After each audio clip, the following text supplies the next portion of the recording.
अस्सलाम वालेकुम नाज़रीन, यकीनन आप सब खैरियत से होंगे। वेलकम टू देसी किचन पंजाब।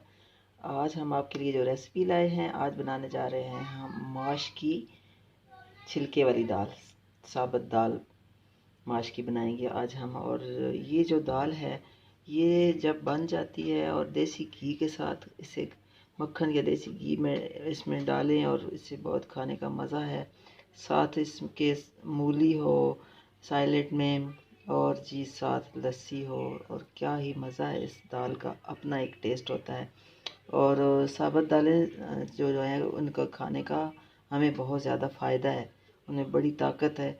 और इस दाल का ये है कि इसको साफ़ करना थोड़ा सा मुश्किल होता है, क्योंकि इसमें कुछ ऐसा दाना होता है जिसका हमें पता नहीं चलता, और इसका गलना जो है वो मुश्किल हो जाता है। उस दाल गल जाती है लेकिन अंदर से वो जो दाना है वो थोड़ा सख्त रह जाता है। तो इसका तरीक़ाकार ये है कि इसको जब हम साफ़ करें तो इसके अंदर से हमने ये गोल दाने देखने हैं। ये देखिए, ये गोल दाना है, ये बिल्कुल सेम दाल की तरह ही है, लेकिन ये गोल है और ये जो है बहुत सख्त होता है, ये जल्दी गलता नहीं है। तो हम इसके अंदर से ये गोल दाने निकाल लेने हैं। उसके बाद जब हम इसमें पानी डालेंगे, इसको धोएंगे, तो कुछ दाने इस तरह के जो है वो ऊपर आ जाएंगे, हम उनको भी आसानी से निकाल सकते हैं। इसको अच्छी तरीके से पहले साफ़ करना चाहिए, इसमें पत्थर बहुत ज़्यादा होते हैं। मैंने इसे साफ़ कर लिया है और अब इसमें मैं पानी डालूँगी। बिस्मिल्लाहिर्रहमानिर्रहीम। पहले हम इसको अच्छे से वॉश करेंगे।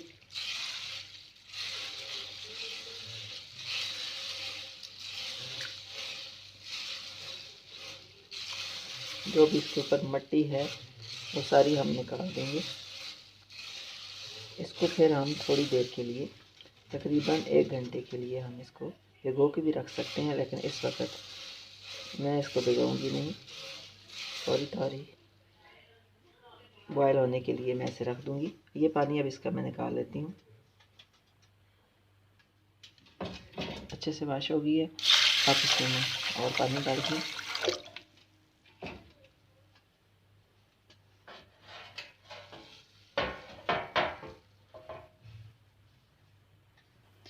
ये मैंने इसके लिए एक खुला बर्तन लिया, स्टील का पतीला लिया, और जी इसके अंदर जिसमें मैंने बॉयल करना है, इसमें मैंने अच्छे से इसे वॉश करके तो इसमें डाल दिया। और ये है 1 पाव दाल है तकरीबन। इसमें मैंने पानी जो है वो 4 गिलास डाल दिया, और इसको मैं थोड़ा हल्की आंच पे रखूँगी ताकि ये बॉयल हो जाए, गल जाए। तो हमारी जो पहले वक्तों में बुज़ुर्ग ख़वातीन थीं, नानी अम्मा थीं, दादी अम्मा थीं, ये जो ख़वातीन थीं वो जब भी इसको बॉयल करती थी तो वो अपना एक तरीका बताती थी कि इसको जब इस दाल को बॉयल करना है बेटा, तो इसके अंदर एक सख्त दाना रह जाता है। तो आपने क्या करना है कि जब बॉयल होने के लिए आपने पतीली में सारी दाल डालनी है, धो के अच्छी तरीके से, थोड़े से यूँ दाने उठाने हैं उसमें से, और आपने उसको यूँ हाथों से यूँ इशारा दे के, तो साथ वो एक जो था कोई लफ्ज़ था वो इस्तेमाल करती थी कि आपने पंजाबी में वो कहती थी कि आपने इनको ऐसे घुमा के इसके अंदर डालना है, और साथ कहना है कि कड़ुक्का दा वंड, यूँ कहना है आपने, तो ये सारे दाने जो है वो गल जाएंगे, इसमें से कोई भी नहीं रहेगा। तो इस तरीके से अब मैं इसमें डाल दिया सारा और पानी डाल दिया, और अब मैं इसको चूल्हे पे रखूँगी। तो दरमियानी आंच पे मैं इसको पहले बॉयल करती हूँ, तब तक साथ हम इसका मसाला तैयार कर लेते हैं। दाल हमारी बॉयल होना शुरू हो गई है, साथ साथ हम मसाला इसका तैयार कर लेते हैं। मैंने एक मीडियम साइज़ का प्याज ले लिया और उसे कटिंग कर लिया, और अब इसमें जी जाएगा 1/2 कप घी या कुकिंग ऑयल, आप जो भी यूज़ करते हैं। मैं इसमें घी यूज़ करूँगी।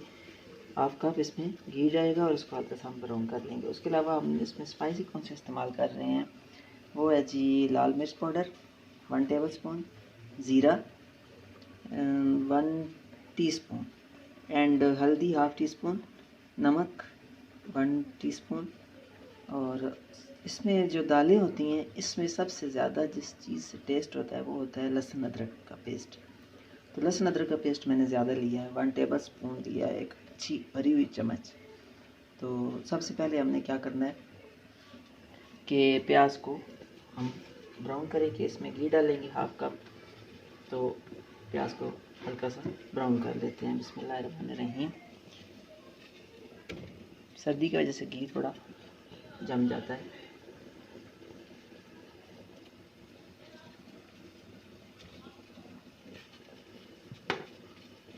हमारा हल्का सा ब्राउन हो गया। अब मैं इसमें शामिल करूँगी लहसुन अदरक का पेस्ट।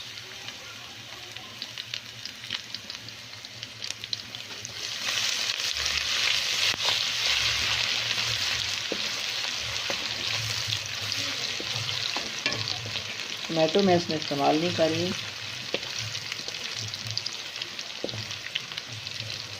क्योंकि दालों में अगर आप टमाटर का इस्तेमाल नहीं भी कर रहे तो कोई बात नहीं।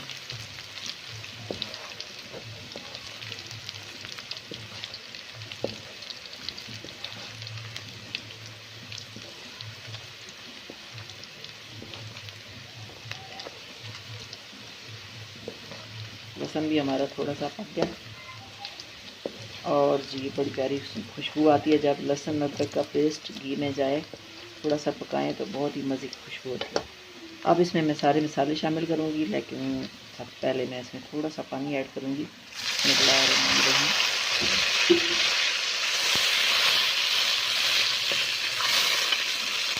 ताकि जो मिर्च है लाल मिर्च अंदर जाती है एकदम जल न जाए। अब ये सारे मसाले इसमें मैं ऐड करूँगी।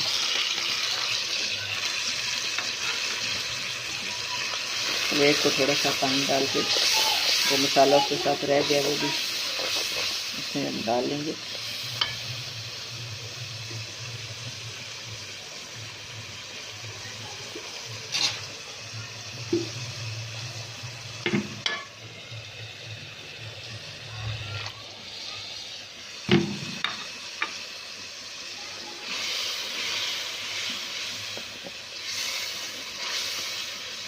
इतनी देर में हमारी दाल तैयार। अगर आप इसको प्रेशर कुकर में गलाना चाह रहे हैं दाल को, तो आप उसमें सिर्फ 5 मिनट के लिए प्रेशर जब चले तो 5 मिनट सिर्फ, क्योंकि ये दाल बहुत जल्दी गल जाती है।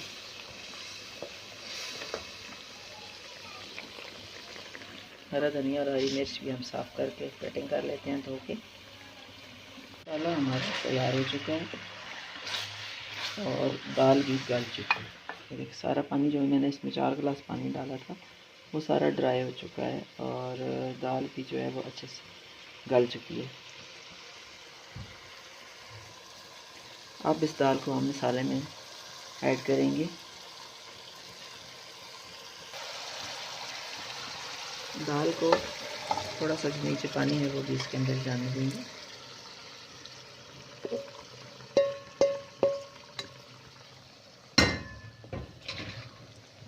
अब इसे अच्छे से हम भून लेंगे।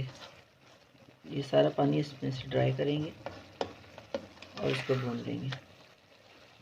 अच्छे से मैंने इसे भून लिया है और अब इस पे मैं कटा हुआ हरा धनिया और हरी मिर्च डाल दूंगी।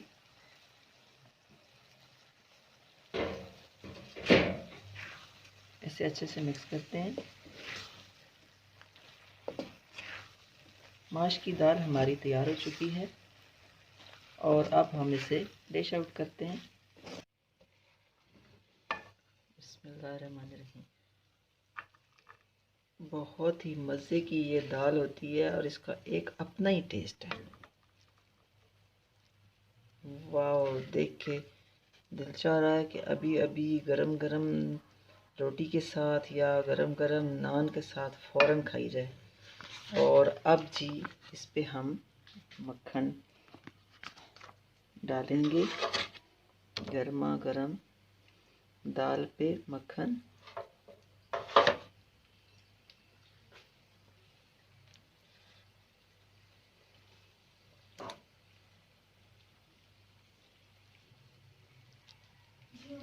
गरम गरम दाल पे हम मक्खन डालेंगे।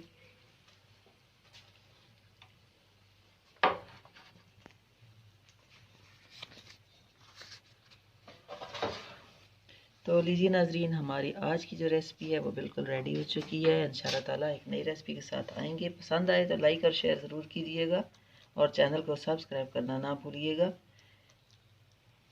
अपना और अपनी फैमिली का ख़ास ख्याल रखिएगा। आपका और हम सब का अल्लाह निगहबान।